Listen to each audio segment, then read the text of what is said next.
All right. Ooh, yeah. Took it to the limit.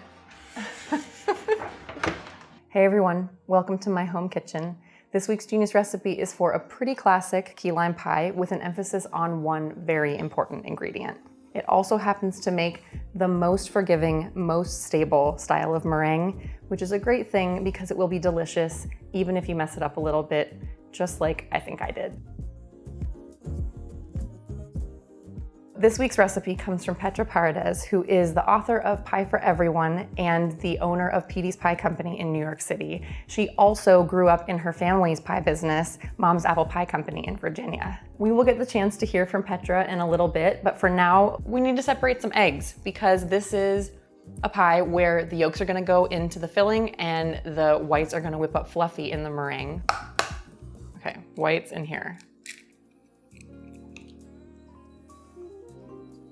Some people like to pass the egg yolk back and forth between the halves of the shell, the broken shell. I prefer to just do it in my hands. Because, you know, sometimes you get a shell that's really busted and you're afraid of breaking the yolk, if you're me. This just, I feel like it gives you so much more control. It lets you slip the white through and you really know when you just have your yolk.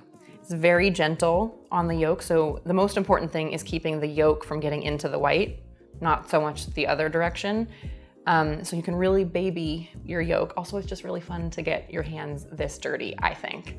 This is a great time to cut away and go hear more from Petra about where this recipe comes from. And when you come back, my hands will be clean. I based my key lime pie off of my dad's, which is also a key lime meringue, but I wanted it to be a little more tart, like a little more zinginess from the limes. So in order to do that, I had to counterbalance the extra lime juice with some extra yolks in order to have like it be enough of like a solid texture to serve.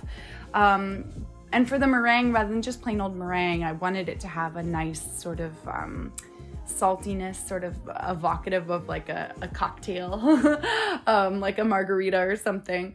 And it has a significant amount of vanilla in it to bring it all home, to have a nice well-rounded floral component that just rounds out the flavor really nicely. So I have my 5 yolks. The next thing I'm gonna add is some sweetened condensed milk, just like so many great key lime pie recipes and other citrusy custardy pie recipes like Atlantic Beach Pie, the Genius recipe that we know and love. I'm gonna look in here, Mike, it's kind of cool looking. Ribbony. This is a magical ingredient. This is just gonna get whisked together and then all the citrus is gonna go in. Ooh, pretty. And that's how mustard is made. Now, juicing limes. So these, as you may notice, are some big, fat Persian limes from the supermarket, not teeny little key limes.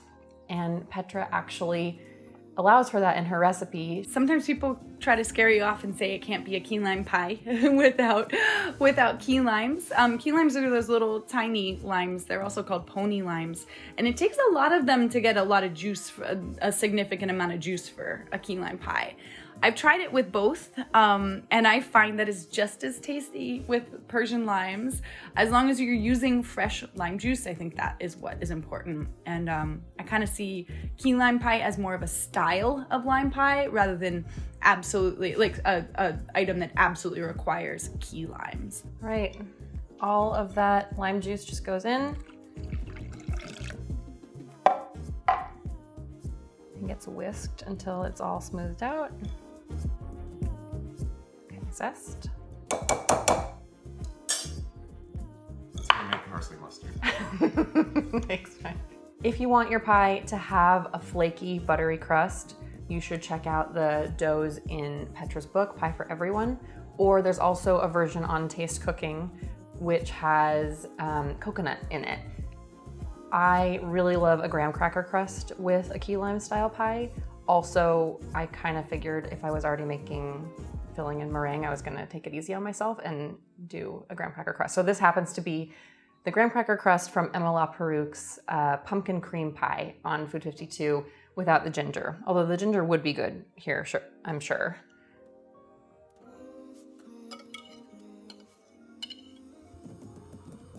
This crust is par-baked, FYI. Oh man, it's gonna be okay. You know why? For one thing, this is gonna be covered with meringue, but if I'm gonna be a perfectionist here, I'll take out those crumbs. This is going in the oven for 18 or so minutes until the outside is firm and the inside is just a little bit liquid below the surface. That is Petra's description, and I think it is excellent for knowing when a custard pie is done. So we'll watch for that. Swish. But I have to say, I overbaked this a little bit. You can see it's not like sloshy in the middle per se, but it's gonna be fine. I think this is gonna be good. These kinds of custards are extremely forgiving. Actually, you know what? It's got some good movement. I think it's gonna be perfect. Now, we just need to make the meringue.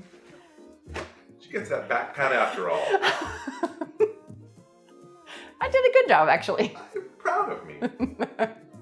Okay, making meringue. Egg whites are in here. Adding cream of tartar to help stabilize those egg whites, because we are gonna want them super stable. They're gonna be, piled on top of the custard and then broiled toasty. So that cream of tartar will help. Okay, this is gonna whisk on high until it gets to soft peaks, and you'll see what that looks like soon. Whoa, I'll plug it in first.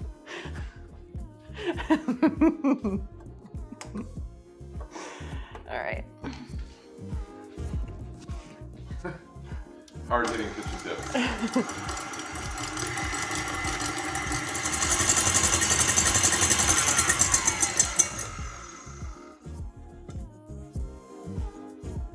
All right. So soft peaks is when it can hold like a kind of floppy peak. Stiff would be standing straight up, and that would be too stiff for us, because at a certain point when it gets too stiff, it starts to tighten and squeeze out moisture. This looks pretty perfect. So we're gonna be pouring in a hot sugar syrup for the rest of the whisking. That is happening over there. While we wait for that to come up to 240, it's a good moment to check in with Petra and find out more about this style of meringue. This Italian meringue recipe that I really like to use, I find that if I've over whipped it and it becomes too stiff and foamy, if I just let it rest for a while, if I just let it rest for about 30 minutes and then whip it again, it actually it turns out to be in really good shape, and it makes really high quality meringue with like a dense but silky texture. So don't worry if you've over whipped it.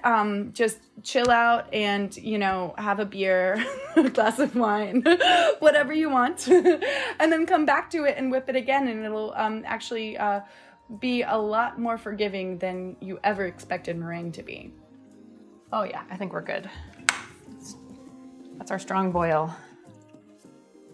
So while whisking, I'm just gonna pour this in hopefully a thin stream.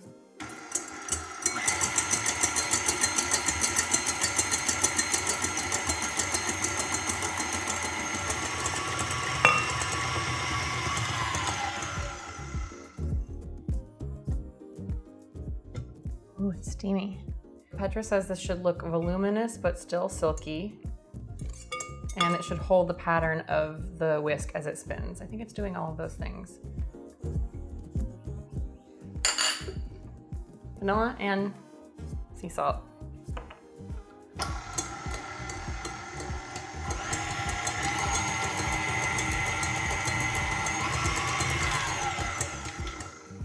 This is going to be the really fun part, where we pile the meringue on top, swoop it around, and then broil it.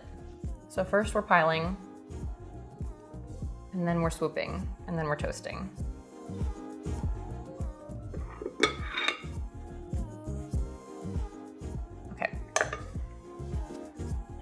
So Petra's tip is to use a spoon dipped in hot water to make swoops.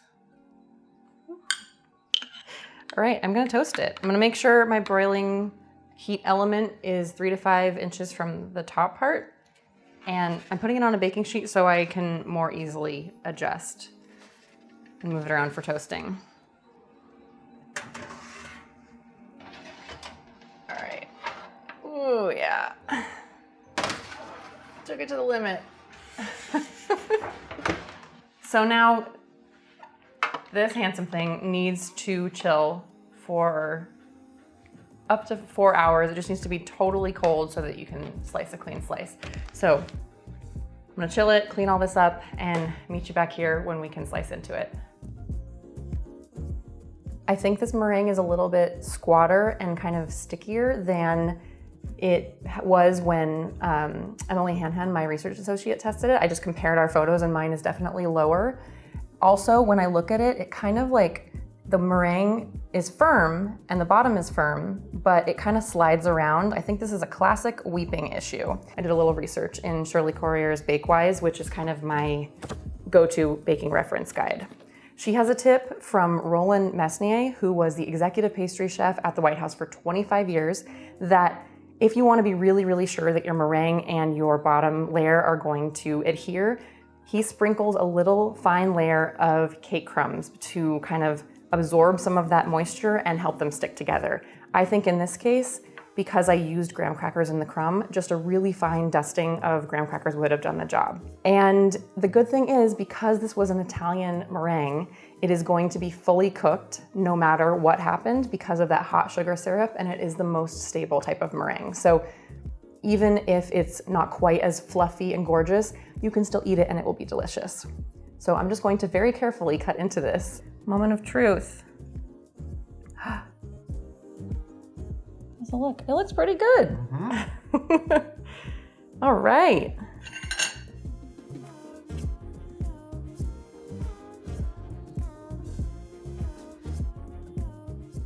I mean, that's a pretty clean cut. So the salt and the vanilla in the meringue seem super important. They're balancing out that really sweet, puckery, creamy custard layer. And I think that a graham cracker crust goes great here, but if you want to do a flaky crust like they would do at Petey's, by all means, that would also be delicious. This has got to be the most forgiving, citrusy meringue pie that I've made. I think I messed it up, and yet it came out great and beautiful. If it were to kind of fall apart as you were serving it, just scoop it into a bowl and call it something else. Call it like key lime pie custard or something, and people will be happy. So do you have any key lime or lemon meringue pie horror stories or tips? Let me know in the comments. Be sure to hit like and subscribe to get all of the genius recipes from geniuses like Petra. And if you want to hear more from Petra about growing up in her family's pie business and then starting her own, be sure to tune in to the Genius Recipe Tapes this week when I get to talk to her. Thanks so much. See you in 2 weeks.